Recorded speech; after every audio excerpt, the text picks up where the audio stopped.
Comme vous le savez, toute l'ère Krakoa est rééditée en Deluxe chez Panini Comics. Nous avons eu les premiers Deluxe des X-Men de Jonathan Hickman. Nous avons eu le crossover X of Sword, nous avons des Deluxe pour les séries X-Force, New Mutants, Marauder, etc., etc. Et vous le savez, en janvier 2024, ressort Inferno, c'était sorti en 100%, et comme tout ce qui sort une première fois en 100%, que ce soit en softcover ou en 100%, eh bien ressort plus tard en Deluxe, et le Deluxe Inferno, donc ce n'est pas le Inferno avec Marc Silvestri des années 80, non, c'est le Inferno dès 2021, je dirais, de Jonathan Hickman, et donc c'est la fin du run de Jonathan Hickman. Après il quitte la série, vous le savez, et c'est Jerry Duggan qui reprend les rênes de la série X-Men. Vous avez certainement déjà lu ces épisodes en softcover si vous le suivez ça mois par mois, et ce sera certainement aussi réédité en Deluxe dans les prochains mois. Donc il y a pas mal de Deluxe qui sortent. Moi évidemment je vais sauter sur le Deluxe Inferno le mois prochain, j'ai très envie de l'avoir. Et en attendant, on a eu la série intégrale Sword de 2021. Sword, c'est l'équipe des X-Men spécialisée dans la lutte contre les menaces venues de l'espace.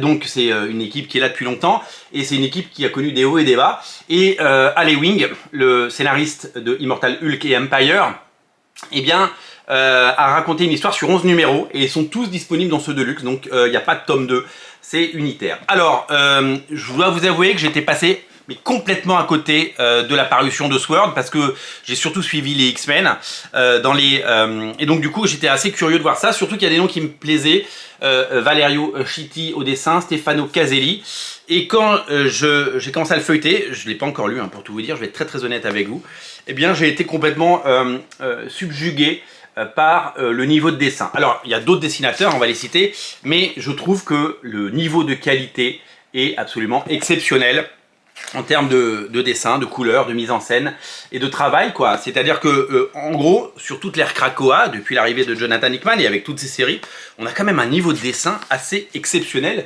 et un niveau de production générale assez haut de gamme. Et il y a une nouvelle génération d'auteurs et de gens qui sont là depuis longtemps. Hein. Stefano Caselli, il est là depuis longtemps, mais qui sont absolument incroyables. Il y a une vraie génération de dessinateurs qui savent dessiner et qui vraiment nous propose le meilleur de la bande dessinée américaine au fil des mois. Alors les dessinateurs, il y a Valerio Chitti, on l'a dit, il y a Ray Anthony Haight, Bernard Chang qu'on croise régulièrement, Nico Leone qu'on connaît bien maintenant, Stefano Caselli, Giu Villanova que je ne connaissais pas, et Jacopo Camani avec les couleurs de Marthe Garcia. Voilà, tous ces dessinateurs ont un certain niveau. Et alors, la seule difficulté, si j'ai envie de dire, c'est que alors ces dessinateurs, ils suivent un peu une tendance. Vous savez, il y a toujours eu des grandes tendances dans les comics. Jim Lee a été une grande tendance. Alors, certains vont appeler ça des clones. Moi, je trouve ça hyper insultant. Moi, je trouve que c'est des gens qu'il a inspirés, c'est ses élèves. Et lui, il est leur mentor. Des gens comme J. Scott Campbell, comme Red Booth, comme Scott Clark. Des dessinateurs qui sont nés dans le studio de Jim Lee et qui étaient inspirés par le maître. Et je trouve ça tout simplement génial qu'un dessinateur puisse inspirer des générations de dessinateurs entières. Une des plus grandes stars du dessin en ce moment, et un des meilleurs, hein, c'est vraiment le gars qu'on retrouve sur tous les gros projets, c'est Pepe Larraz. Pepe Larraz, c'est la crème de la crème, c'est le dessinateur le plus talentueux qui existe, et c'est certainement un des meilleurs dessinateurs qu'on ait eu ces dernières années. Pepe Larraz, il va se faire rare parce qu'un dessinateur qui devient superstar, il dessine moins forcément, et il avait relancé la dernière série X-Men, là il va faire le crossover 2024 chez Marvel, mais il fera plus que des projets spéciaux et des couvertures, hein, c'est dit. Et puis vous le savez, il a bossé avec Mark Millar sur le crossover Big Game qui sera certainement édité en 2024 chez Panini, hein. J'ai adoré Big Game, c'est vraiment super. Ça fait partie des très grands noms, et quand on regarde un petit peu tous les dessinateurs que je viens de citer, ou des gens comme Hervé Silva, ou des gens comme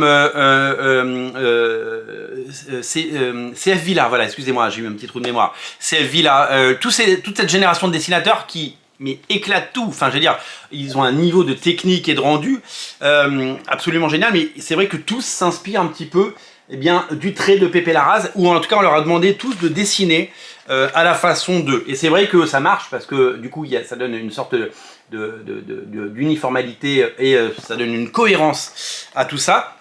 Et on a toujours demandé aux dessinateurs de dessiner comme celui qui sort du lot. Et des dessinateurs qui sont là depuis plus longtemps, comme Stefano Caselli ou Valerio Chitti, qui sont des dessinateurs fabuleux, qui sont des dessinateurs incroyables, et ben, ils ont un peu calqué leur dessin, et en tout cas ils tendent vers ça. Et donc du coup ça donne des pages incroyables, et Pepe Larraz a clairement donné le là, il a clairement montré la voie, et aujourd'hui on a quand même une qualité de production absolument fabuleuse niveau graphique, et les X-Men sont bien entendu tous très chanceux d'avoir autant de talent. Vous le savez, en 2024 on va avoir un soft reboot des X-Men, parce que l'ère Krakoa va se terminer. On a hâte de voir ce que Marvel va proposer, d'abord au niveau scénario, que faire après Krakoa, et puis on a hâte de se dire mais quel dessinateur pour cette nouvelle page des X-Men, parce que quand on change d'époque, il faut aussi changer un peu de style. Donc on a hâte de voir tout ce qui va se passer. En tout cas, moi je vais plonger là-dedans, parce que quand on le feuillette, on le prend dans les mains et on ne le lâche plus. Le Sword de Helloween, avec tous ses dessinateurs, Valerio Schiti et Stefano Caselli, c'est très joli à regarder, et j'ai hâte de me plonger dedans. C'est disponible, et comme tous les Deluxe X-Men, je les prends, parce que moi, vous le savez, c'est ma vie, les X-Men. Salut!